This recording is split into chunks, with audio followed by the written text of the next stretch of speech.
গলদ কুষ্ঠিনী নন্দা, কিশোরী কন্যা, সুন্দরী, গুণবতী।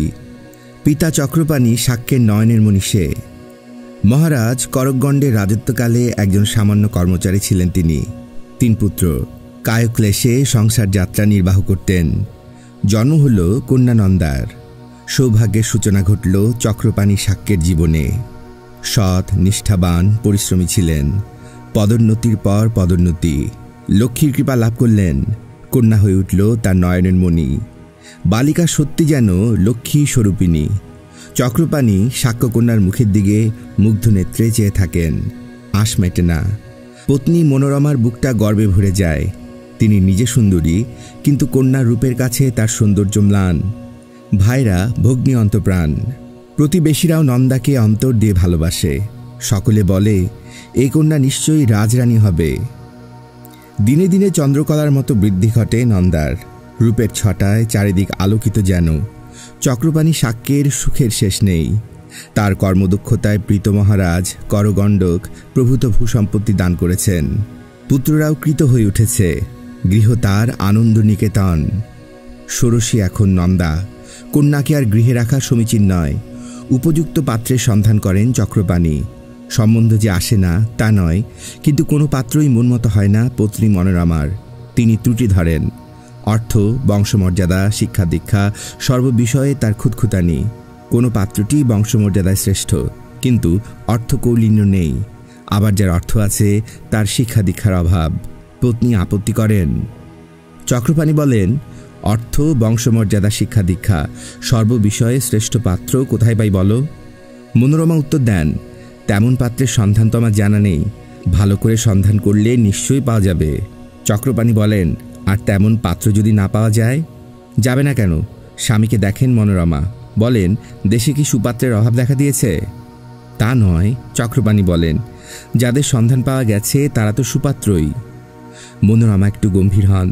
বলেন, অমন সুপাত্রে কাজ নেই। কারো শুধুমাত্র অর্থ আছে, কারো বংশমর্যাদা, কারো শিক্ষা দীক্ষা। তোমার কি মনে হয় পাত্রগুলি শ্রেষ্ঠ? চক্রপাণি উত্তর দিতে পারেন না। তিনি চান কন্যাকে সুপাত্রে দান করতে। কন্যা যেন সুখী হয়। কন্যার বিবাহের উপযুক্ত পাত্রের সন্ধান চলে। অবশেষে কপিলবস্তু নগরেই পাত্রের সন্ধান মেলে। রূপবান, শিক্ষিত তরুণ, সম্পন্ন পরিবার, রুচিবান। যোগাযোগ স্থাপিত হয়। উভয় পক্ষেই আগ্রহী হয় বৈবাহিক সম্বন্ধ স্থাপনে। ধার্য হয় বিবাহের দিন। বর্ষার শেষে শরতে পাত্রের পিতা জানান, একমাত্র পুত্র তার। শীতের শেষে বসন্তে শুভকার্য সমাধা হবে। অকস্মাৎ হেমন্তে নন্দার দেহে পরিবর্তন দেখা দিল।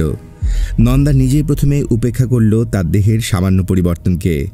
পরে জানালো জননীকে। মনোরমা স্বামীকে জানালেন। চক্রপাণি শাক্য বৈদ্য ডাকলেন। বৈদ্য দেখে বললেন, ও কিছু নয়, ঋতুর পরিবর্তনে এমন হয়।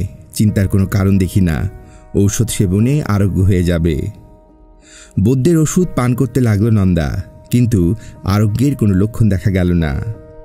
নন্দার সঙ্গিনীরা প্রথমে অন্যদের মতো আশা বন্ধ করল। নন্দা বলে, সখী, তুমি 2 দিবস এলে না কেন? সঙ্গিনী উত্তর দেয়, বিশেষ কাজ ছিল ভাই, সেজন্যই আসা সম্ভব হয়নি। নন্দা বলে, পৃথা, তুমিও তো কয়েক দিবস আসনি আমার কাছে। পৃথা বলে, না, আমার পিতার দেহ ভালো ছিল না, সেই জন্য আসতে পারিনি নন্দা, তুমি রাগ করো না। নন্দা বলে, না, রাগ করব কেন? তবে তোমার পিতাকে আমি পথে দেখেছি বলে মনে হচ্ছে। পৃথা তাড়াতাড়ি উত্তর দেয়, ঠিকই দেখেছ, তিনি বৈদ্যের কাছে যাচ্ছিলেন। কিন্তু তোমার পিতাকে দেখে তো আমার সুস্থ বোধ হয়েছে। পৃথা বলে, দেখলে তাই মনে হবে। বৈদ্য পিতাকে বলেছেন, আপনি কর্মস্থলে যাওয়া বন্ধ করবেন না। আচ্ছা নন্দা, বৈদ্য তোমাকে কি বলেছে? অবাক হয় নন্দা। বলে, আমাকে উনি কি বলবেন? পৃথা বলে, তোমার এই অঙ্গ প্রত্যঙ্গের বিকৃতি, তোমার সৌন্দর্য ক্রমশ অন্তর্হিত হচ্ছে। ম্লান কণ্ঠে নন্দা বলে, বৈদ্য তো বলেছেন আরোগ্য হয়ে যাব। কিন্তু নন্দা, আরোগ্যের তো কোনো লক্ষণই দেখা যাচ্ছে না। কোন ব্যাধিতে তুমি আক্রান্ত বৈদ্য বলেনি? নন্দা সামান্যক্ষণ চুপ থেকে বলল, না। পৃথা বলল, আমার পিতা বলছিলেন তোমার পিতার উচিত অন্য কোনো বৈদ্যকে দেখানো। নন্দা বলল, কিন্তু আমার বৈদ্য বলেছেন তিনি আমাকে সুস্থ করে তুলবেন।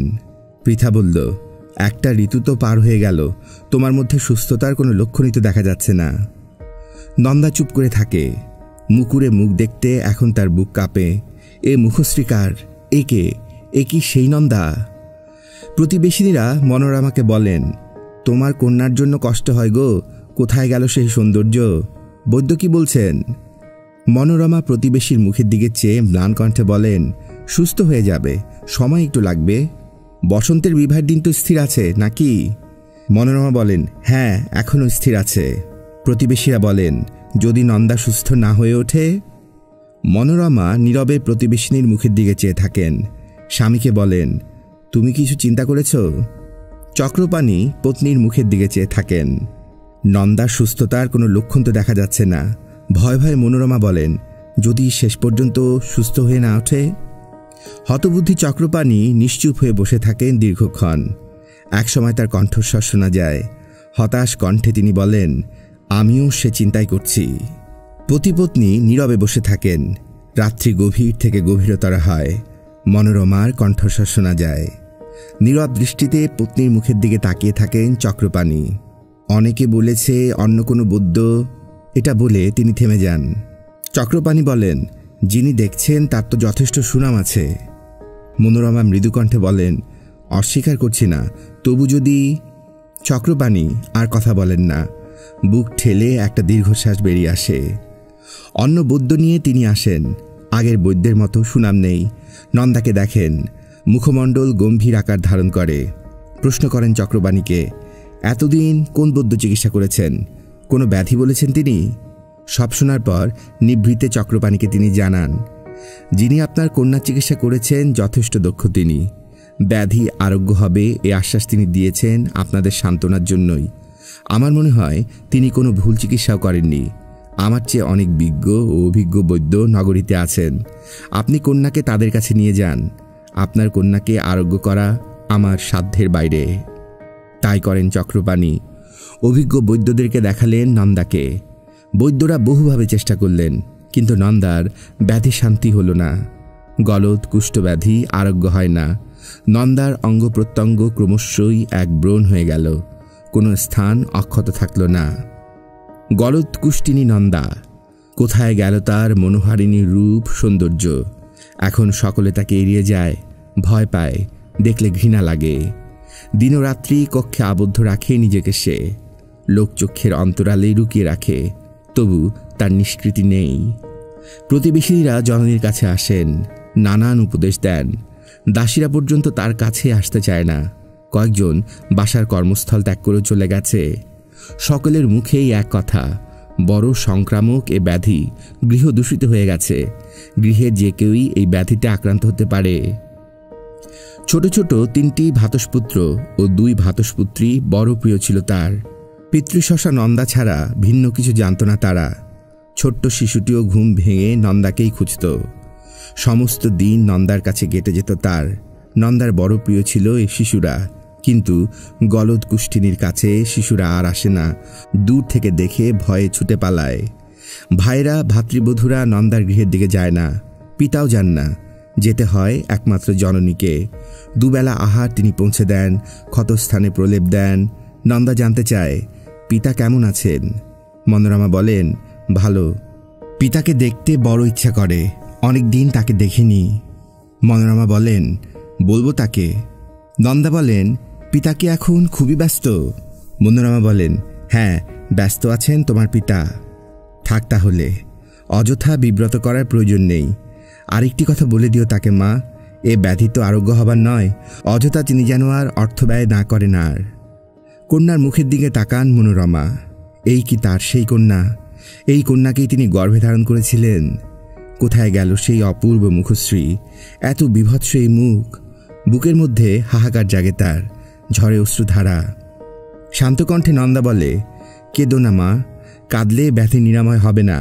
দুঃখ করো না, নিশ্চয়ই এ আমার পূর্বজন্মের পাপের শাস্তি। এ শাস্তি আমাকে ভোগ করতেই হবে। আমার চিন্তা তোমাদের সকলের জন্য, বিশেষ করে তোমার জন্য মা। এ ব্যাধি সংক্রামক, তোমার কষ্ট হবে। তবু তোমাকে বলছি, তুমি আর এ ঘরে এসো না। আর্তচিৎকার ধ্বনিত হয় মনোরমার কণ্ঠে। নন্দা ধীর শান্ত কণ্ঠে বলে, জননী, আমি চাই না আমার জন্য তুমি ব্যথিগ্রস্ত হও। আমার কাছে আর এসো না। যতদিন জীবিত আছি দূর থেকে আমার আহার দিয়ে যেও। তা হয় না নন্দা, বললেন মনোরমা। আমি তা পারবো না। তোমাকে পারতে হবে জননী। তুমি যদি ব্যাধিগ্রস্তা হও, কে দেখবে আমাকে? মনোরমা স্থির পাষাণের মতো বসে থাকেন। নন্দার বুকটাও ভেঙে যায়। তার জন্য ভাতৃবধূরা জননীকে ঘৃণা করবে, সে সহ্য করতে পারে না। কর্মফল নিজেকেই ভোগ করতে হয়। ভ্রাতাদের বড় প্রিয় ছিল সে, আদরিণী ভগ্নী। আজ তারা ফিরেও তাকায় না। একাকিনী দিন কাটে নন্দার। নিজেকে গৃহবন্দী করে রাখে, মুক্ত করে না দ্বার। দিন রাত্রি একাকার।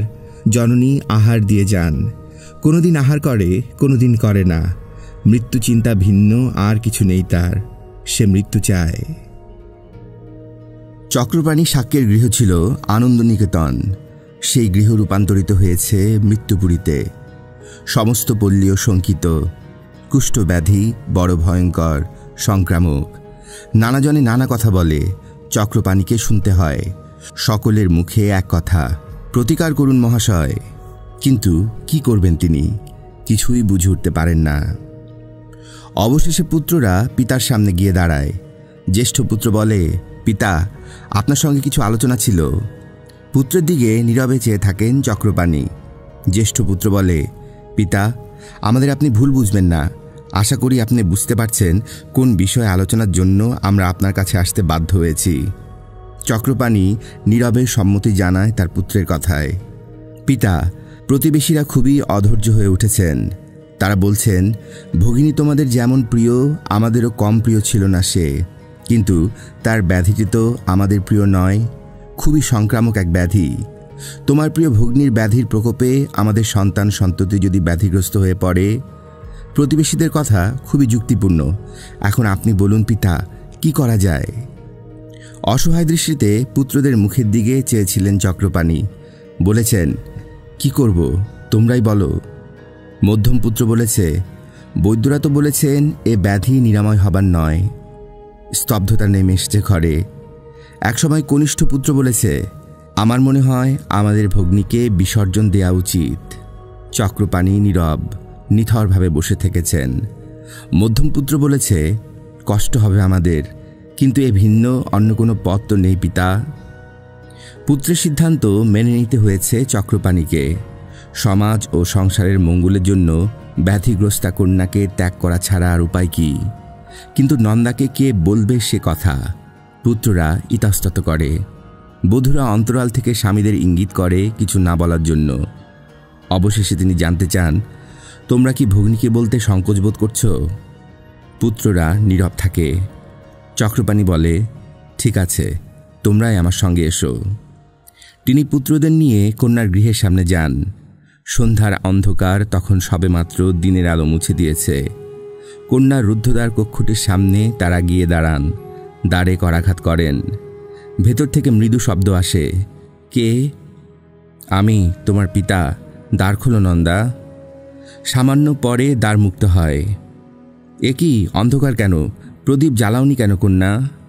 শান্তভাবে নন্দা বলে, আমার আলোর কোনো প্রয়োজন নেই পিতা। তুমি কি এভাবেই থাকো নন্দা? অন্ধকারে থাকতে থাকতে আমি অভ্যস্ত হয়ে গেছি পিতা, আপনি চিন্তা করবেন না।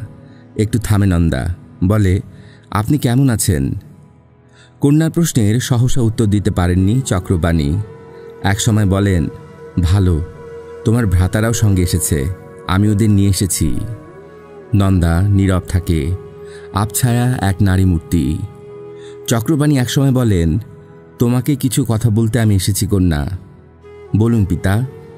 চক্রপাণি এত সহজ, এত স্বাভাবিক, কণ্ঠস্বর তার একটুও কাঁপছে না। তিনি বললেন, নন্দা, তুমি আমার আত্মজা। একদিন আমি তোমাকে এই পৃথিবীতে এনেছিলাম। নন্দা বলে, আপনার মতো স্নেহময় জনক লাভ ভাগ্য বলেই আমি মনে করি। চক্রপাণি বললেন, মনে করতে পারো, কিন্তু সেই স্নেহের তিলার্ধ আজ আমার অন্তরে নেই। নন্দা বলে, কি জানি পিতা, আমার তো তা মনে হয় না। নন্দার কণ্ঠে যেন প্রচ্ছন্ন কৌতুক। চক্রপাণির বুকের মধ্যেটা কি কাঁপল। বললেন, আমি কেন এসেছি তুমি জানো? নন্দা ধীর শান্ত বলল, বলুন আপনি পিতা। চক্রপাণি বললেন, তোমায় ত্যাগ করা হবে নন্দা। তোমার ভ্রাতারা তোমাকে পর্বত গুহায় রেখে আসবে, তুমি প্রস্তুত হও কন্যা। নন্দা দৃঢ় কণ্ঠে বলল, আমি তো প্রস্তুত হয়ে আছি পিতা। প্রস্তুত হয়ে আছো তুমি? হ্যাঁ পিতা, সহজ কণ্ঠস্বর নন্দার। আমার ব্যাধি নিরাময়ের অনেক চেষ্টা করা হয়েছে, এই ব্যাধি নিরাময়যোগ্য নয়। আমার জন্য অন্যের রোগগ্রস্ত হোক আমি চাই না। আমাকে অনেক আগেই ত্যাগ করা উচিত ছিল, পারেননি আপনারা স্নেহের জন্যে। ভ্রাতারা আমাকে যথেষ্ট ভালোবাসেন, ভাতৃবধূরাও। বলুন, কবে আমাকে পর্বতগুহায় রেখে আসবেন? আমার এই পরিণতির জন্য আপনারা দুঃখ করবেন না, ভবিষ্যৎ তো খণ্ডন করা যায় না। শোনেন চক্রপাণি, নন্দার ভ্রাতারা সকলে স্তব্ধ। কন্যার বাহু বেষ্টনে আবদ্ধ করে হাহাকার করে ওঠেন মনোরমা, চোখের জলে বুক ভাসান। জননীকে সান্ত্বনা দেয় নন্দা, বলে, কেঁদো না জননী, দুঃখ করো না, ভাগ্যকে কেউ খণ্ডাতে পারে না। একদিন রাত্রির শেষ প্রহরে কপিলবস্তু নগরীর পথে কয়েকটি শকট দ্রুত গতিতে পথ অতিক্রম করে। হিমালয় তাদের লক্ষ্যস্থল। নন্দাকে নিয়ে তার ভাইরা একসময় সেখানে পৌঁছায়। পর্বত গুহা আগে থেকেই নির্দিষ্ট করে রেখেছিল তারা। গুহার মধ্যে প্রভূত খাদ্য, পানীয়, কম্বল, শয্যা ইত্যাদি রেখে ভগিনীর কাছে তারা নানাভাবে ক্ষমা প্রার্থনা করে। গুহা প্রবেশের মুহূর্তে নন্দার মুখ থেকে একটি কথাই উচ্চারিত হল, তোমরা ভালো থেকো। তিন ভাই রাশি রাশি কাঠ দিয়ে গুহামুখ বন্ধ করে। কষ্ট হয় তাদের, বুকের মধ্যে হাহাকার জাগে। চোখের জল মুছতে মুছতে তারা ফেরত আসে নগরীতে।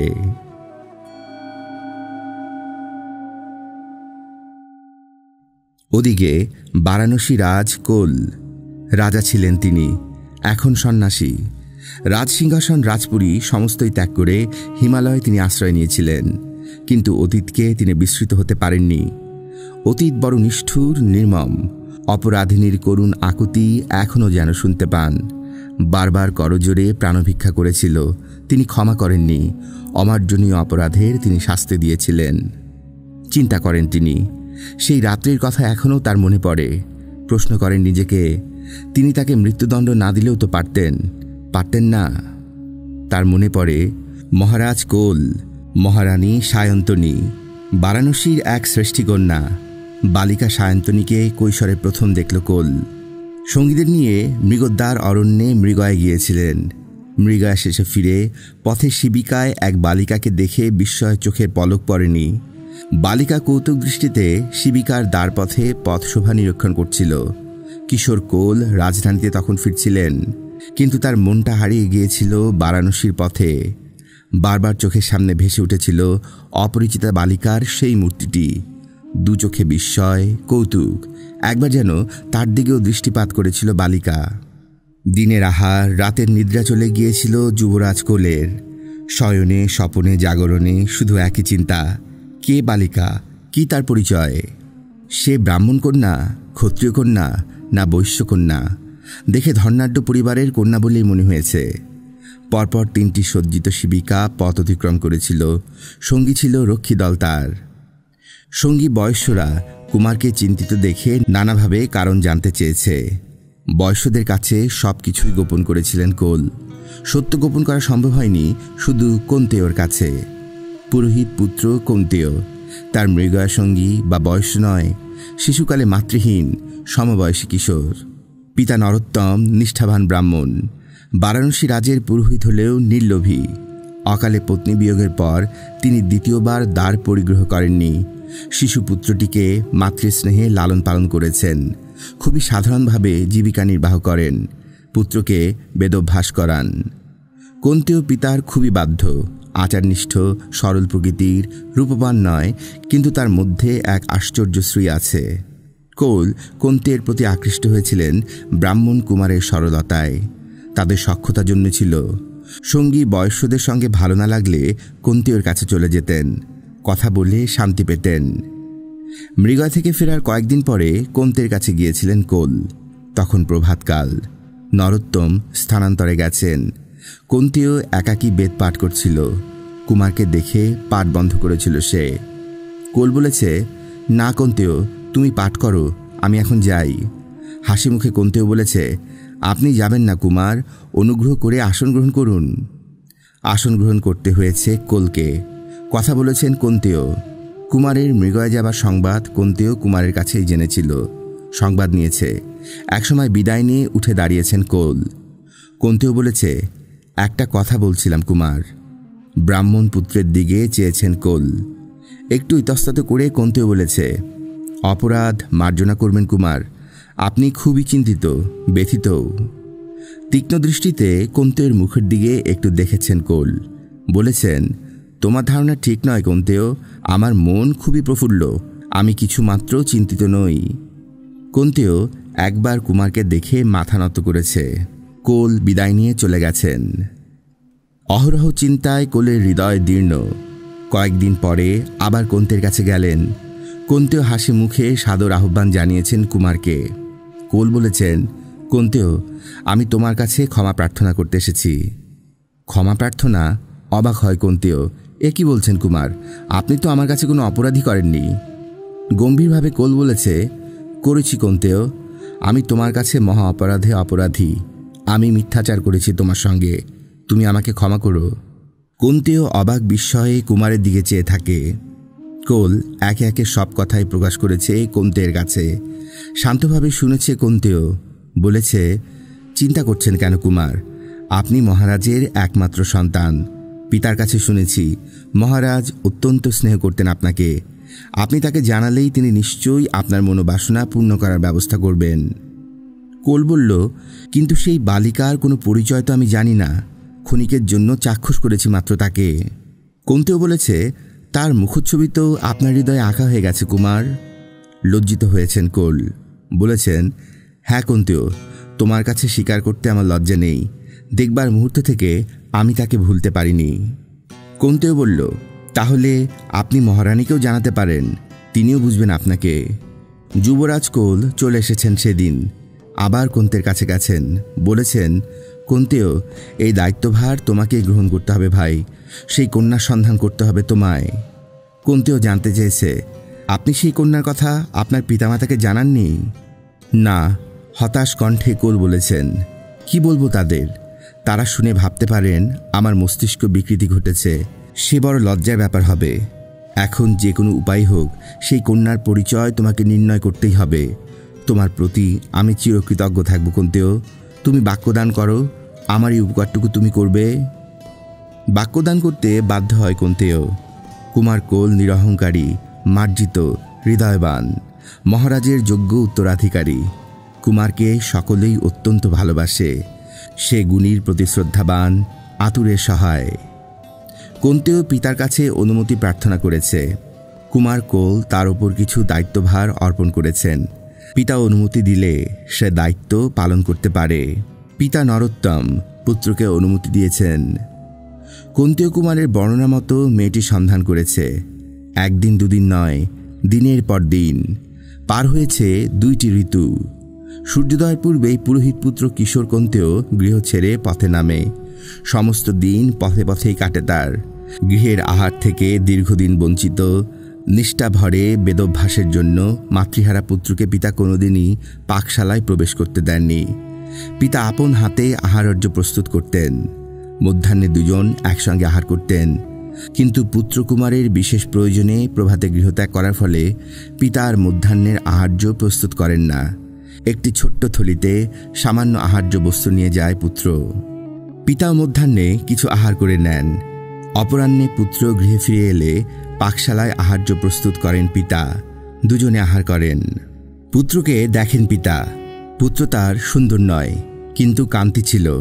এখন অনেক শীর্ণ ম্লান হয়ে গেছে। নিষ্ঠা ভরে বেদপাঠ শিক্ষা করছিল, সবই তার বন্ধ। একদিন রাত্রে আহারের পর পুত্রকে কাছে ডেকে পিতা জানতে চান কুমারের দায়িত্ব পালন শেষ হতে আর কতদিন বিলম্ব হবে। কুন্তিও পিতার মুখের দিকে চেয়ে মাথা নত করে। পিতা বলেন, দেখো পুত্র, রাজকুমার কোন দায়িত্বভার তোমার উপর অর্পণ করেছে, যদি বাধা থাকে আমাকে জানিও না, কিন্তু কিভাবে তুমি তার দায়িত্ব পালনের চেষ্টা করছো তা যদি জানাতে তোমার আপত্তি না থাকে তাহলে আমাকে জানাতে পারো। সামান্য চিন্তা করে কুন্তিও বলল, একজনের সন্ধান চান কুমার। সে কোনজন তা প্রকাশ করা আমার পক্ষে সম্ভব নয় পিতা, কুমারের নিষেধ আছে। পিতা বললেন, ভালো, আমি জানতে চাই না, কিন্তু যার উদ্দেশ্যে তুমি প্রতিদিন খুঁজে ফিরছ তাকে চিহ্নিত করবে কেমনভাবে? কুন্তেও বলল, কুমার তার বর্ণনা আমাকে দিয়েছেন। কুমারের বর্ণনা মতো আমি চিত্র অঙ্কিত করেছি। উচিত কাজ করেছ পুত্র। এখন তোমার কাছে আমার প্রশ্ন, যার সন্ধানে তুমি ফিরছ, কুমার কি জানিয়েছে কোথায় তাকে পাওয়া যাবে? না, তেমন কিছু জানাননি তিনি। বলেছেন একদিন পথে দেখেছেন। কোথায়? সঠিক স্থানটি কুমারকে জিজ্ঞেস করেছিলে তুমি? কুন্তেও নীরব থেকেছে। সে কিছুই জিজ্ঞাসা করেনি কুমারকে। পিতার পরামর্শ মতো সে পরদিন কুমারকে জিজ্ঞাসা করে সব কথা। মৃগয়া শেষে মৃগদাব অরণ্য থেকে ফেরার পথে শিবিকায় কন্যাকে দেখেছিল যুবরাজ কোল। কুন্তেও বৃথা নগরের পথে না ঘুরে নতুনভাবে অনুসন্ধান শুরু করে। পক্ষকালের মধ্যেই শিবিকা রোহিণীর সন্ধান পায়। নগরের ধর্নাঢ্য এক শ্রেষ্ঠীর কন্যা। সেই কন্যাকে চাক্ষুষ করতে আরও কয়েকটা দিন কাটে তার। ছলনার আশ্রয় নিয়ে ছদ্মবেশে শ্রেষ্ঠী গৃহে প্রবেশ করে। সদ্য কিশোরী কন্যাকে দেখে সে মুগ্ধ হয়। শ্রেষ্ঠী অনিরুদ্ধ, তার কন্যা সায়ন্তনী, শৈশবে মাতৃহীনা, আদরিণী। কুমার কৌল কুন্তের কাছে সব শুনে বিস্ময়ে স্তব্ধ হয়ে যান। প্রশ্ন করেন, অসম্ভবকে কেমন করে তুমি সম্ভব করলে কুন্তেয়? উত্তরে নীরব থাকে কুন্তেয়। কুন্তের দুহাত ধরে কুমার বলেন, কুন্তেয়, তোমার ঋণ অপরিশোধ্য। চিরদিন আমি কৃতজ্ঞ থাকব। কুন্তেয় বলেছে, কিন্তু কুমার, আপনি তো এখনও শ্রেষ্ঠীকন্যাকে দেখলেন না। লজ্জিত হন কোল। বলেন, নিশ্চয়ই দেখব, আর সে ব্যবস্থা তোমাকেই করতে হবে। কুমারের অনুরোধ উপেক্ষা করতে পারে না কুন্তেয়। এক কিশোর সন্ন্যাসী শ্রেষ্ঠী অনিরুদ্ধ গৃহে প্রবেশ করেছিল ক্লান্ত মধ্যাহ্নে। দেখেছিল বালিকা নয়, সদ্য কিশোরী কন্যাকে। গম্ভীরভাবে বলেছিল, আমি তোমার জন্য এসেছি। শোনো কন্যা, আজ আমি একটা কথা তোমাকে বলে যাচ্ছি। তুমি রাজরানী হবে। দাসী জিজ্ঞাসা করেছে, কোন দেশের রাজা রানী হবে সন্ন্যাসী? সন্ন্যাসী বলেছে, আজ নয়, অন্যদিন বলে যাব। পক্ষকালের মধ্যেই আমি হিমালয়ে চলে যাব। গুরুজি আসছেন, তার সঙ্গে যাত্রা করব। যাবার আগে আবার আমি আসব। কিশোর সন্ন্যাসী ঝড়ের গতিতে যেমন এসেছিল তেমনি চলে গেছে। কোনো দান গ্রহণ করেননি। পক্ষকাল পরে আবার সন্ন্যাসীর আবির্ভাব, সঙ্গে বৃদ্ধ গুরুজি। সায়ন্তনীকে মৃদুকণ্ঠে জানিয়েছে, শোনো কন্যা, বারাণসী রাজ তার একমাত্র পুত্রের পুত্রবধূ করে তোমায় নিয়ে যাবেন। ঘটনাচক্রে ঘটেছেও তাই। রাজবধূ হয়েছে সায়ন্তনী, কুমার কোলের প্রিয়তমা। অনুরাগে রাঙা দুটি হৃদয়। প্রিয়তমাকে বুকের গভীরে জড়িয়ে কোল বললেন, ও শ্রেষ্ঠী কন্যা, তুমি আমাকে পাগল করে দিয়েছিলে। তুমি বড় কষ্ট দিয়েছ সায়ন। আজ চিন্তা করলে শিহরণ জাগে। মনে হয়েছিল তোমাকে পাবো না। এই যে পেয়েছি, কখনো কখনো স্বপ্ন মনে হয়, যেন একটা ভ্রম। সত্যি কি পেয়েছি তোমাকে? সদ্য কিশোরী সায়ন্তনী কুমারের বুকের গভীরে থরথর করে কাঁপে। লজ্জায় রাঙা হয় তার গণ্ডদয়। বুঝতে পারে না কিশোর স্বামীর কথা। কুমার ডাকেন, সায়ন। কিশোরী কন্যা বুকের গভীরে মিশে যেতে চায়। পত্নীর মুখটি তুলে ধরেন কুমার। মুদিত দুই আঁখি। বলেন, আঁখি মেলো সায়ন। সায়ন্তনী চোখ মেলতে পারে না। বড় লজ্জা, বড় শঙ্কা তার হৃদয়ে। বিবশ দেহলতা। গভীর কণ্ঠে কুমার ডেকেছেন, সায়ন্তনী। উফ, অস্ফুট সাড়া দিয়েছে সায়ন্তনী। চোখ মেলো সায়ন্তনী। তোমার দুই পদ্মপলাশ আঁখি আমার হৃদয় হরণ করেছিল। একবার, শুধু একবার তুমি চোখ মেলে চাও। অনুরোধে চোখ মেলেন সায়ন্তনী। চোখ মেলতে হয়। বুকের গভীরে শঙ্কা তাকে চোখ মেলতে বাধ্য করে। দেখেন কুমার, দেখতে দেখতে আবেগে উচ্ছ্বাসে কিশোরী কন্যার ওষ্ঠ চুম্বন করেন। সায়ন্তনী লজ্জায় রাঙা হয়ে ওঠে। দিন পার হয়, ঋতুর পর ঋতু।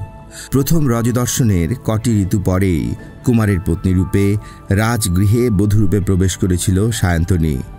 পরবর্তী একই ঋতুতে গর্ভধারণ করে সে। তখন সম্পর্ক অনেক স্বাভাবিক। ভাগ্যবতী সে। স্বামীর সেই প্রথম আবেগ উচ্ছ্বাস এতটুকু স্তীমিত হয়নি। মনে পড়ছে প্রথম দিনগুলির কথা।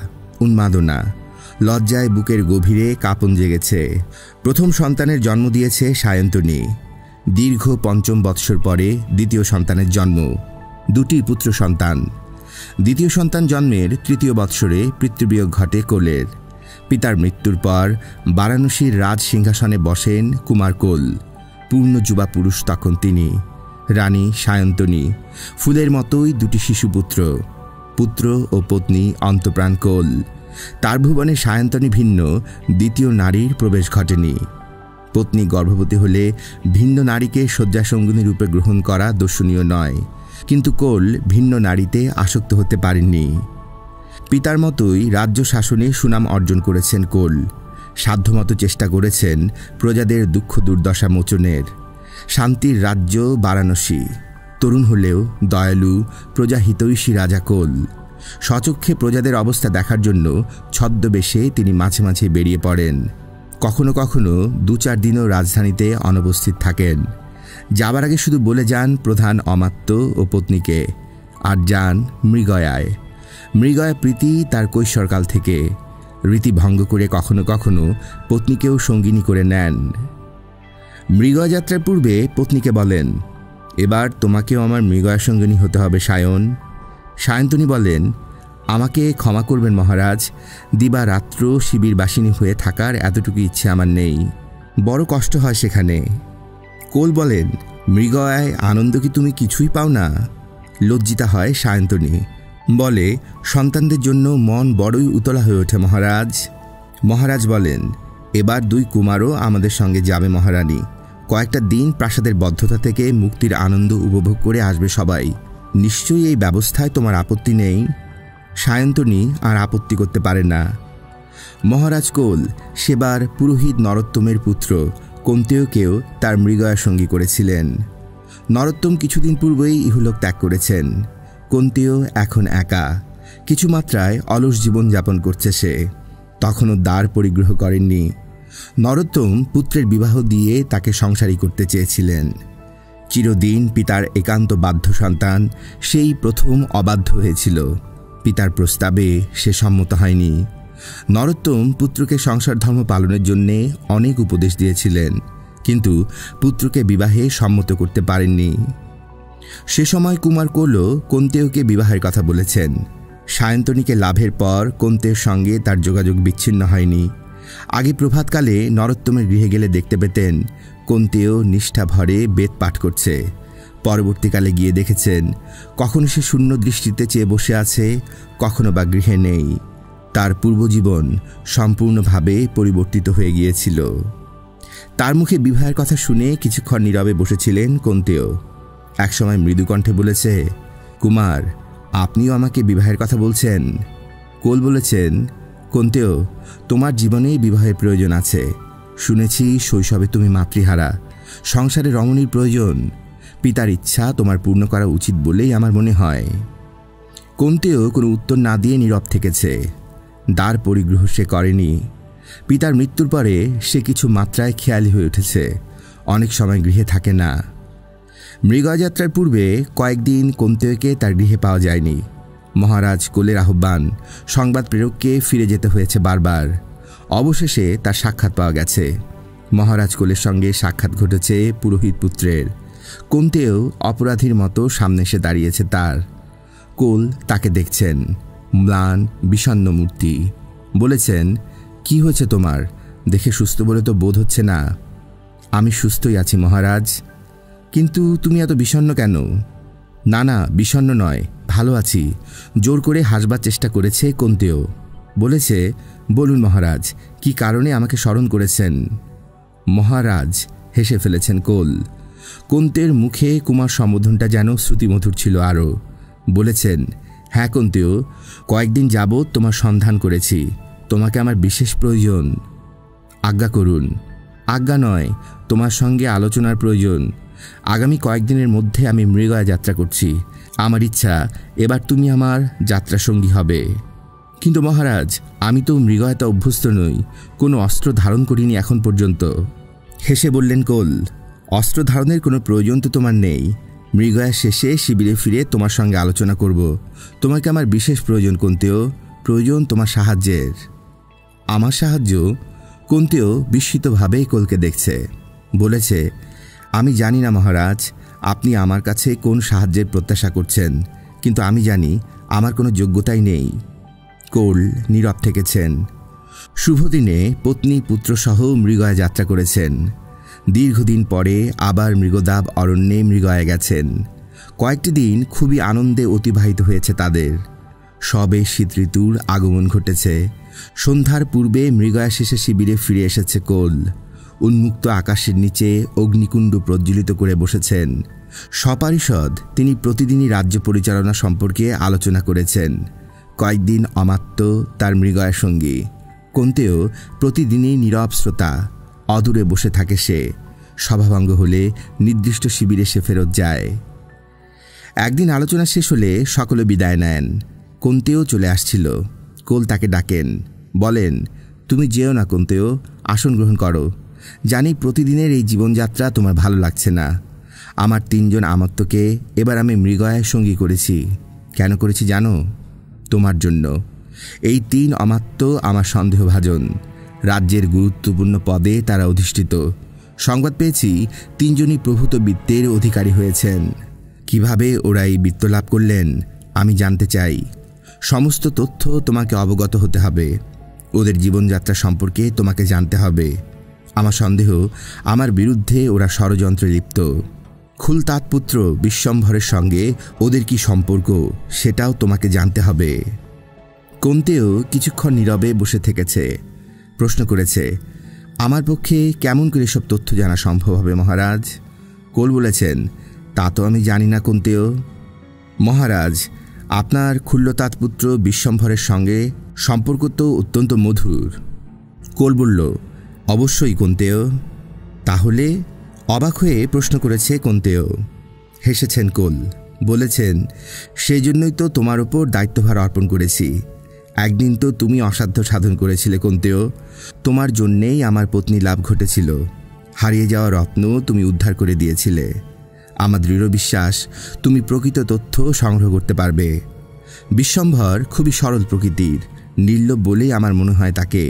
তার বাবা খুল্লতাত খুবই ধর্মপ্রাণ মানুষ ছিলেন। কিন্তু আমার 3 জন অমাত্য সম্পর্কে আমি নিঃসন্দেহ নই।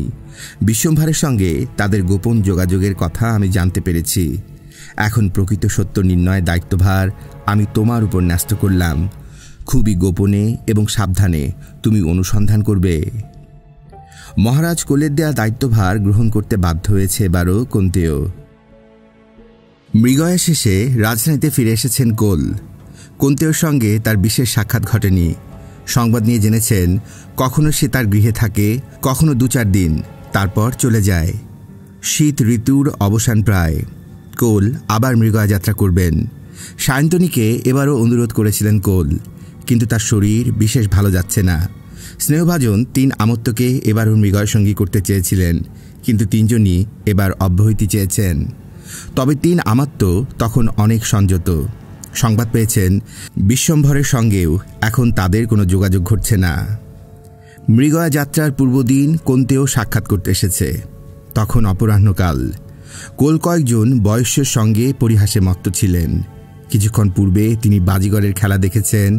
শূন্যে লম্বমান রজ্জু অবলম্বন করে বৃদ্ধ বাজিগর অদৃশ্য হয়েছিল। বাজিগরের এই খেলাটি তার খুবই প্রিয়। প্রথমে মনে হয় দৃষ্টিভ্রম। বহুভাবে পরীক্ষা করেছেন, বহুবার প্রশ্ন করেছেন বৃদ্ধকে। বাজিগর হাসি মুখে নীরব থেকেছে। কুন্তেওকে দেখে বয়স্যদের বিদায় দিয়েছেন কোল। অভিযোগের সুরে বলেছেন, তুমি কি করছো কুন্তেও? দীর্ঘদিন তোমার কোনো সংবাদ পাওয়া যায় না। যে দায়িত্বভার তোমার উপর অর্পণ করেছিলাম সে সম্পর্কেও তুমি নীরব। কুন্তেও শান্ত কণ্ঠে বলেছে, নীরবতার কারণ কি কিছু নেই মহারাজ? কারণ? কি কারণ কুন্তেও? আপনার আমাত্তরা তো এখন অনেক সংযত।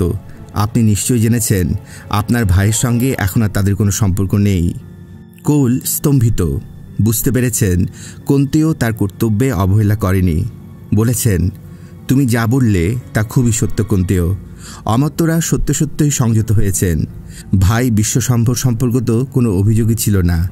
শুধুমাত্র সন্দেহের বশবর্তী হয়ে তার খোঁজ নিতে বলেছিলাম তোমাকে। এখন বলো তুমি কি কি জেনেছ?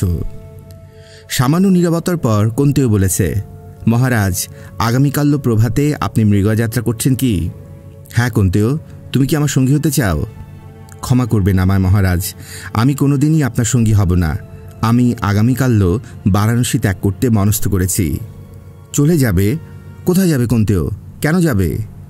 কোলের প্রশ্নের উত্তরে নীরব থেকেছে কুন্তেও। কোল বলেছে, তোমাকে আমি বাধা দেব না, তবে তোমাকে আমার প্রয়োজন ছিল। ভেবেছিলাম মৃগয়া থেকে ফিরে এ সম্পর্কে তোমার সাথে কথা বলবো। রানীকেও বলেছিলাম, তারও সেই মত। মৃদুকণ্ঠে বলেছে কুন্তেও, আমায় কি আপনি অমাত্য করতে চান? বিস্মিত হয়েছেন কোল। বলেছেন, কে তোমাকে বলেছে এ কথা? রানী? না, তার সঙ্গে আমার সাক্ষাৎ ঘটেনি মহারাজ। তাহলে তুমি এ কথা কেমন করে জানলে কুন্তেও? যেমন করে অনেকেই জানে সেভাবেই। মৃদুকণ্ঠে কুন্তেও অনুরোধ করেছে, এবার মৃগয়া যাত্রা স্থগিত করুন না মহারাজ। কেন এভাবে অনুরোধ করছো কুন্তেও? কেন? একটু অন্যমনস্কভাবে কোলের মুখের দিকে একটু চেয়ে থাকে কুন্তেও। বলে, সত্য বড় নির্মম মহারাজ। চমকে ওঠেন কোল। দেখেন কুন্তেওকে। বলেন, প্রকৃত সত্য আমি জানতে চাই। আমি যেমন জানি পুরোহিত পুত্র কুন্তেও আমার নর্ম সহচারীকে খুঁজে দিয়েছে, তেমনি সে তার মনটাকেও হারিয়েছিল। আমি বিলক্ষণ অবগত আছি কিশোর সন্ন্যাসীর প্রতি আমার পত্নীর মনের দুর্বলতা। শ্রেষ্ঠীর কন্যার প্রতি আমি বিশ্বস্ত থেকেছি। রাজ সিংহাসনে বসে রাজা হয়েছি, দ্বিতীয় পত্নী গ্রহণ করিনি। অন্য নারীর সঙ্গে দৈহিক সম্পর্ক স্থাপনেও বিরত থেকেছি। তবু বলো কুন্তেও, আমি বুঝতে পেরেছি অনেক গোপন সত্য তুমি জেনেছ। আমি জানতে চাই, তুমি আমাকে বলো। বলেছে কুন্তেও, নির্মম সত্য সে জানাতে চায়নি। সে চেয়েছিল বিপর্যয় রোধ করতে। কুন্তেও বিদায় নিয়েছে এক সময়। রাত্রি প্রভাত হয়েছে। মহারাজ কোল মৃগয়া যাত্রা করেছেন। সশস্ত্র নয়নে স্বামীকে বিদায় দিয়েছেন সায়ন্তনী। বলেছেন শীঘ্রই ফিরে আসবেন। ফিরে এসেছেন কোল। আর সায়ন্তনী তখন বিশ্বম্ভরের বাহুপাশে আবদ্ধ হয়ে সুখসজ্জায় নিদ্রিতা। গোপন পথে অন্তপুরে প্রবেশ করে পরপুরুষের কণ্ঠলগ্না বিবস্ত্রা পত্নীকে দেখে শিউরে উঠেছেন কোল। সঙ্গী রক্ষীরা বন্দী করেছে বিশ্বম্ভরকে। বারাণসীর রাজসিংহাসন লাভের আকাঙ্ক্ষা তাকে উন্মত্ত করে তুলেছিল। কয়েকজন অমাত্য ষড়যন্ত্রে লিপ্ত হয়েছিলেন তার সঙ্গে। সায়ন্তনীর অস্বাভাবিক যৌনাকাঙ্ক্ষা নিবৃত করা সম্ভব হয়নি কোলের পক্ষে। দু সন্তানের জন্মের কামনা প্রশমিত করার অবসর কোথায় পেল কোল? সিংহাসনে বসার পর রাজ্যে শাসনে ব্যস্ত হয়ে পড়েছিলেন তিনি। বিশ্বম্ভরের সঙ্গে পত্নীর অবৈধ সম্পর্ক ঘুণাক্ষরেও সন্দেহ করতে পারেননি। বিশ্বম্ভর ছিল তার স্নেহের পাত্র, ধীর শান্ত প্রকৃতির। সম্মানিয়া ছিল সায়ন্তনী। বিশ্বম্ভরের পত্নী ছিল রুগ্না, কিন্তু বিশ্বম্ভর দ্বিতীয় বিবাহে সম্মত হয়নি। এক কন্যার জনক সে। বিশ্বম্ভর তার অপরাধ স্বীকার করেছে। অমাত্যদের প্ররোচনাতেই সে ষড়যন্ত্রে লিপ্ত হয়েছিল। এবারের মৃগয়া যাত্রায় কোলকে গুপ্ত হত্যা করা হতো। বারাণসীর সিংহাসনে বসত বিশ্বম্ভর, আর তার দুই কুমারকে কারারুদ্ধ করা হতো। কারারুদ্ধ করা হয়েছিল বিশ্বম্ভর ও অমাত্যদের। সায়ন্তনীকে মৃত্যুদণ্ডে দণ্ডিত করা হয়েছিল। অনেক কেঁদেছে সায়ন্তনী, প্রাণ ভিক্ষা করেছে। সে বাঁচতে চায় না। কোলের হৃদয়ে দয়ের উদ্রেক হয়নি। জ্যেষ্ঠপুত্রকে সিংহাসনে বসিয়েছেন কোল। বালক রাজা বিশ্বস্ত অমাত্যদের উপর রাজ্য পরিচালনার দায়িত্বভার অর্পণ করে রাজ্য ত্যাগ করেছেন তিনি। দিনের পর দিন পথে পথে অরণ্যে প্রান্তরে ঘুরে বেরিয়েছেন কোল। অশান্ত মন। বারবার সায়ন্তনীর কথা মনে পড়েছে। মনে পড়েছে তার মুখচ্ছবি। বিশ্বাসঘাতকিনী নারী, তবু তিনি তাকে ভুলতে পারেননি। অবশেষে এক সন্ন্যাসীর সঙ্গে সাক্ষাৎ ঘটেছে তার। তিনি তীর্থ পরিক্রমায় বেরিয়েছিলেন। প্রত্যাবর্তন করেছেন হিমালয়ে। কোল সঙ্গী হয়েছেন সন্ন্যাসীর। হিমালয়ে এসেছেন। কয়েকটি দিন সন্ন্যাসীর আশ্রয় ছিলেন। একদিন সন্ন্যাসী তাকে বলেছেন, এবার তুমি তোমার পথ খুঁজে নাও। নিজের পথে যাত্রা করেছেন কোল। নিজের আশ্রয়স্থল নির্বাচন করেছেন। কয়েকটি ঋতু বাস করেছেন সেখানে। তারপর আবার পথ চলা, হিমালয় পরিক্রমা। ভুলতে পারেননি অতীত, তবে বিস্মৃত হয়েছেন পূর্ব পরিচয়। বারাণসী রাজ কোল তিনি নন, শুধুই কোল। নিজেকে সন্ন্যাসী বলেও তার মনে হয় না। তিনি একজন মানুষ মাত্র। অদৃশ্য ঈশ্বরের উদ্দেশ্যে তার একমাত্র প্রার্থনা, চৈতন্য দাও। প্রভাতের সূর্যোদয়ে চরাচর উদ্ভাসিত। দূরের গিরিশৃঙ্গ স্ফটিক ধবল। মুগ্ধ নেত্রে সেদিকে কিছুক্ষণ চেয়েছিল কোল। বেরিয়েছিলেন ফলমূল আহরণে। খাদ্যভাণ্ডার শেষ। কয়েকদিনের মতো ফল আহরণ করতে হবে। ইচ্ছে করে না, তবু মাঝে মাঝে আশ্রয় ত্যাগ করতে হয়। ফলমূল সংগ্রহ করে ফিরে যান। কয়েক বৎসর এভাবেই চলেছে। আগে হিমালয় পরিক্রমা করতেন, এখন একটি মনোরম স্থানে আশ্রয় নির্মাণ করেছেন। সমস্ত দিন ধ্যানস্থ হয়ে থাকেন। মনের অস্থিরতা এতে অনেকাংশে দূরীভূত হয়। শান্তির সন্ধান লাভ করেছেন। রাজ্য ঐশ্বর্যের কথা এখন আর তার মনে হয় না। পুত্রদের কথাও চিন্তা করেন না। পত্নীর স্মৃতি ধূসর প্রায়। সায়ন্তনীর আত্মার শান্তি তিনি কামনা করেন। পথ চলেছেন কোল। অন্যদিন এত দূরে আসতে হয় না। সামান্য চেষ্টাতেই বনজ ফল পেয়ে যান। কদলীবনে আর কিছুই পাননি। মন্ত্র বলে যেন সব আজ অদৃশ্য হয়ে গেছে। হঠাৎ স্তব্ধ হয়ে যান কোল। তার ষষ্ঠেন্দ্রিয় সজাগ হয়ে ওঠে। সাবধান হন। হাতের লৌহদণ্ডটি শক্তভাবে চেপে ধরেন। পশুরাজ নিশ্চয়ই খুব নিকটেই অবস্থান করছে। সন্তর্পণে এগিয়ে যান কোল। মনে কৌতূহল। পশুরাজের গর্জনে যেন আক্ষেপের সুর। দূর থেকে একটা গুহামুখ দেখতে পান। পশুরাজ সেই গুহামুখে বারবার পদাঘাত করছে। গর্জনে কাঁপছে পার্বত্য প্রদেশ। দেখেন কোল। গুহামুখে কাষ্ঠখণ্ড দেখে তার কৌতূহল জাগে। সামান্য চিন্তা করে হুঙ্কার তিনি দেন, আর সেই গর্জনে পশুরাজ ভয় পেয়ে যায়। আবার হুঙ্কার দেয়। পশুরাজ বিরক্ত হয়। তারপর সামান্য অপেক্ষা করে সে স্থান ত্যাগ করে। গুহার কাছে যান কোল। গুহাদ্বারের বালুকা রাশি পশুরাজ পা দিয়ে সরিয়েছে। কিছু কিছু কাষ্ঠখণ্ড দিয়ে গুহাদ্বার আবৃত। কোল কৌতূহলী হন। কাষ্ঠখণ্ডগুলি সরান গুহাদ্বার থেকে। কি দেখলেন তিনি? দেখলেন গুহা মধ্যে এক দেবকন্যা উপাবিষ্টা। কোল প্রশ্ন করলেন, কে তুমি? নন্দা স্থির নয়নে কোলের দিকে চাইল। মৃদু কণ্ঠে বলল, আমি নন্দা। নন্দা। কোল প্রশ্ন করলেন, তুমি এখানে কেন? কারা তোমার এই অবস্থা করেছে? তোমার গৃহ কোথায়? সংসারে আর কে কে আছেন? নন্দা বলল, আমি কপিলবস্তু নগরের চক্রপাণী শাক্যের কন্যা। আমার গলদ কুষ্ঠরোগ হয়েছিল। সে কারণে আমার ভাইরা জীবিতাবস্থায় আমাকে বিসর্জন দিয়েছিল। মাত্র কয়েকদিনের মধ্যেই আমি রোগমুক্ত হয়েছি। আপনার অনুগ্রহে আমি পুনর্জন্ম লাভ করলাম। ধীরে গুহা থেকে বেরিয়ে এলো নন্দা। কোল তাকে দেখছেন। অপূর্ব সুন্দরী এক কন্যা। কে বিশ্বাস করবে এই কন্যারই গলদকুষ্ঠ হয়েছিল? বললেন, তোমার শরীরে এখন রোগের চিহ্ন মাত্র নেই। কিভাবে তোমার রোগমুক্তি ঘটল তুমি জানো? নিরুত্তর রইল নন্দা। কোল জানতে চাইলেন, এখন তুমি কি করবে? অসহায় দৃষ্টিতে সন্ন্যাসীর দিকে চেয়ে রইল নন্দা। করুণা বোধ করলেন কোল। বললেন, আমি আশ্রমবাসী। আহার বলতে গাছের ফল মূল। এখন চলো আমার সঙ্গে। নন্দাকে আশ্রমে নিয়ে এলেন কোল। চিন্তিত হলেন। নন্দাকে নিয়ে কি করবেন স্থির করতে পারলেন না। নন্দা কিন্তু কোলের আশ্রমে ভালো আছে। গাছের ফলমূল ভক্ষণে তার একটু আপত্তি নেই। এক নতুন জীবন তার। আশ্রমটিকে পরিচ্ছন্ন রাখে। দূরে ঝর্ণা থেকে নিজেই জল আনে। ধ্যানস্থ কোলকে সময়ের আহারের কথা স্মরণ করিয়ে দেয়। মনে মনে অস্থির কোল। মুক্তির উপায় চিন্তা করেন। একদিন বললেন, নন্দা, তুমি বলেছিলে কপিলবস্তু নগরে চক্রপাণী শাক্যের কন্যা তুমি। নন্দা বলে, হ্যাঁ সন্ন্যাসী। কোল বললেন, হিমালয়ের পাদদেশে কপিলবস্তু নগরের অবস্থান। আগামীকাল প্রভাতেই আমরা কপিলবস্তু নগরের উদ্দেশ্যে যাত্রা করব। তোমাকে তোমার পিতামাতার কাছে পৌঁছে দেয়া আমার কর্তব্য। আগেই এই কর্তব্য আমার পালন করা উচিত ছিল। নন্দা স্থিরভাবে কোলের মুখের দিকে চেয়ে থাকে। কোল বললেন, তোমার পিতামাতা তোমায় ফেরত পেয়ে নিশ্চয়ই অনেক আনন্দিত হবেন। মৃদু কণ্ঠে নন্দা বলে, হয়তোবা। হয়তো বলছে কেন নন্দা? বিস্মিত হন কোল। হয়তো বলছে এই কারণে, গলদ কুষ্ঠুনিকে সমাজের চাপে ত্যাগ করতে বাধ্য হয়েছিলেন আমার পিতামাতা। সমাজ এখন আমাকে আর গ্রহণ করবে না। কিন্তু এখন তো তুমি রোগমুক্ত। রোগমুক্ত হলেও সংসারে আমার স্থান হবে না। তাহলে কি করবে তুমি?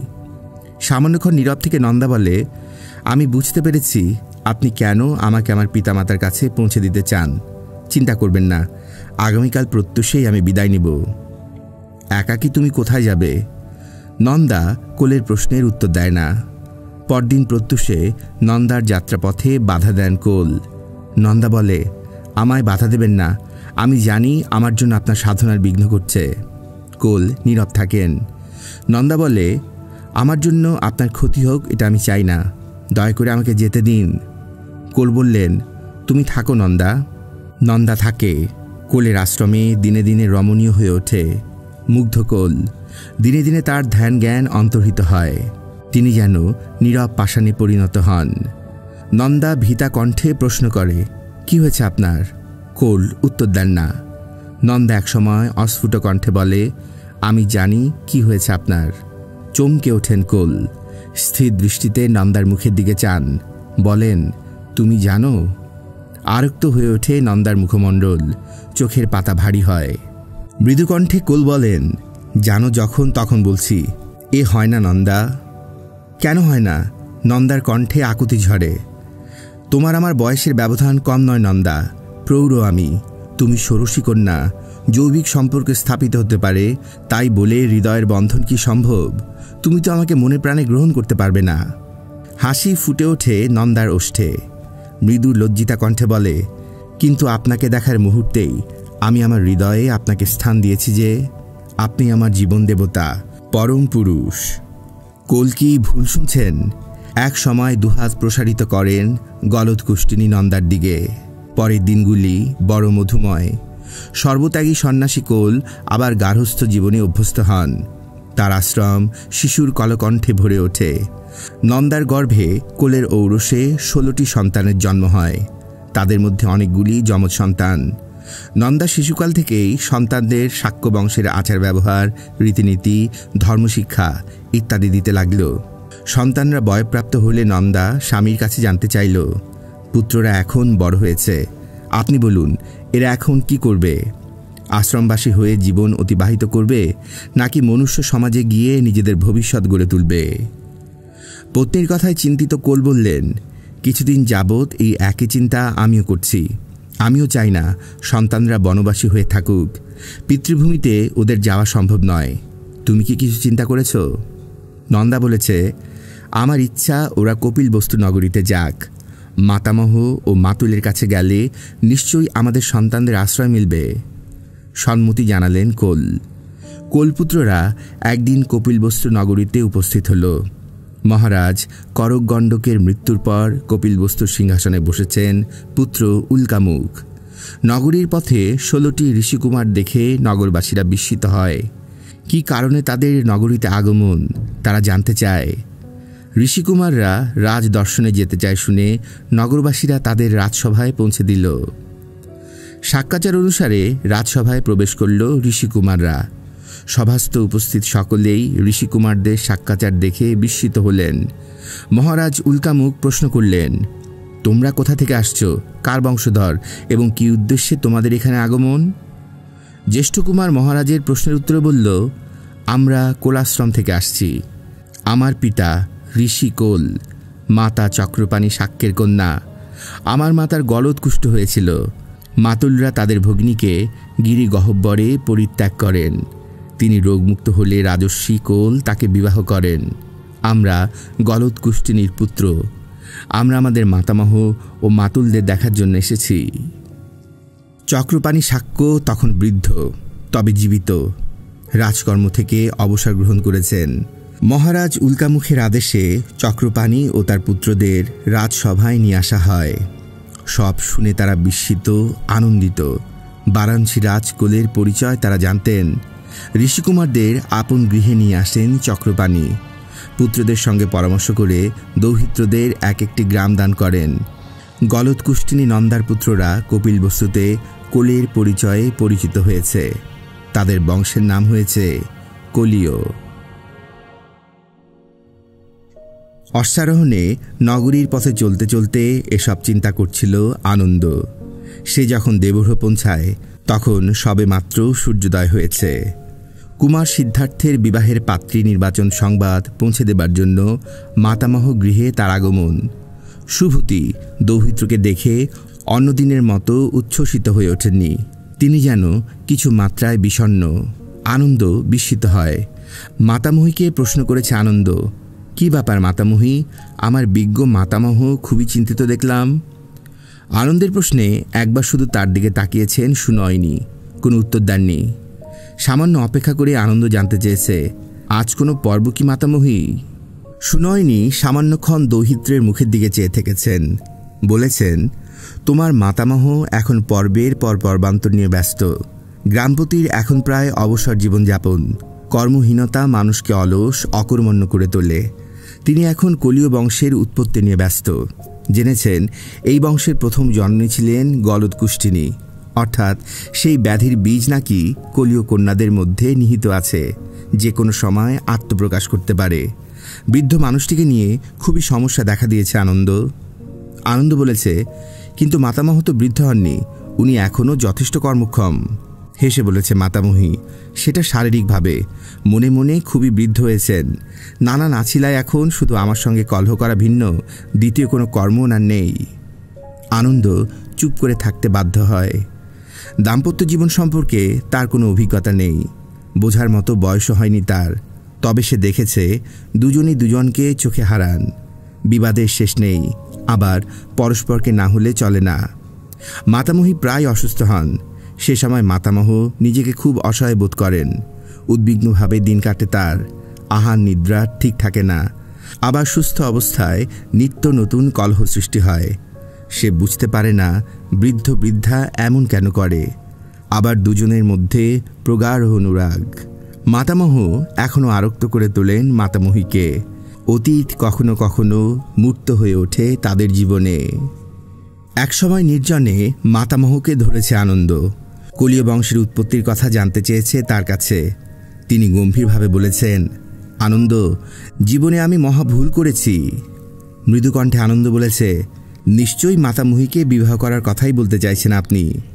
অবশ্যই আনন্দ, কলীয় কন্যারা সুন্দরী, অস্বীকার করছে না, কিন্তু খুবই হৃদয়হীনা হয়।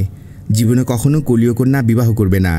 সাক্ষ্যরা অনেক উদার, হৃদয়বান হয়, কিন্তু কলীয় কন্যা সে কথা স্বীকার করেন না। তিনি বলেন, জীবনে একটি দিনের জন্য আমি শান্তি পাইনি। আমাকে ত্যাগ করে পিতৃগৃহে চলে যাওয়াই তার উচিত ছিল। একটু নীরব হলেন তিনি। বললেন, আনন্দ, তুমি আমার দৌহিত্র, বন্ধুর মতোই। আমার স্মৃতি এখনও তীক্ষ্ণ। সেসব দিনগুলির প্রতিটি মুহূর্ত আমার মনে আছে।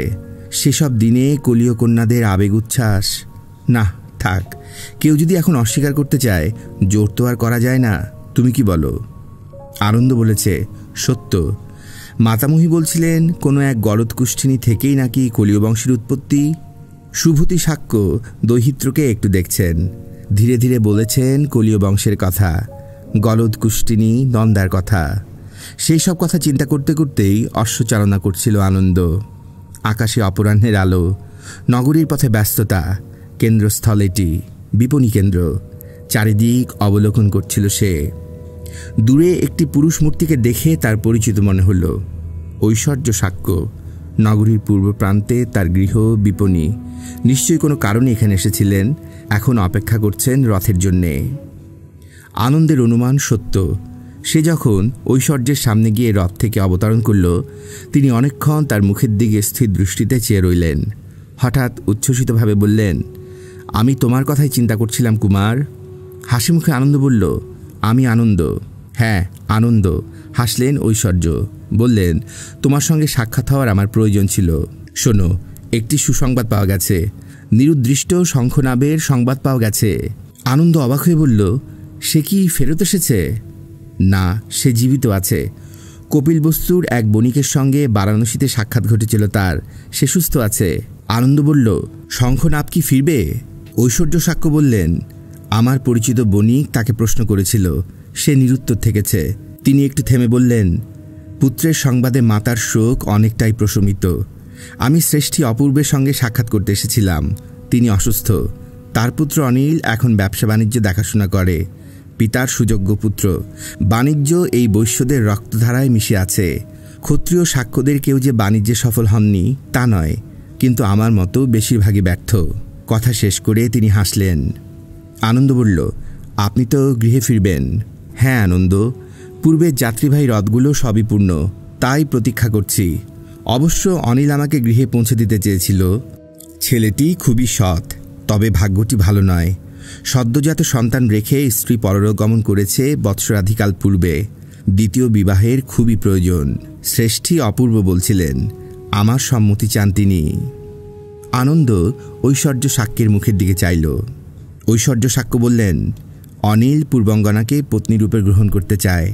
শ্রেষ্ঠী অপূর্বের একমাত্র সন্তান অনিল, প্রভূত বিত্তের অধিকারী, প্রাসাদতুল্য গৃহ, দাসদাসী, আমার একমাত্র বাধা জাতির দোষ।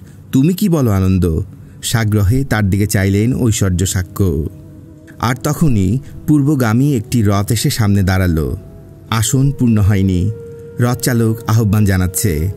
ঐশ্বর্য সাক্ষ্য রথের দিকে ধাবমান। আনন্দর আর কোনো উত্তর দেয়া হলো না।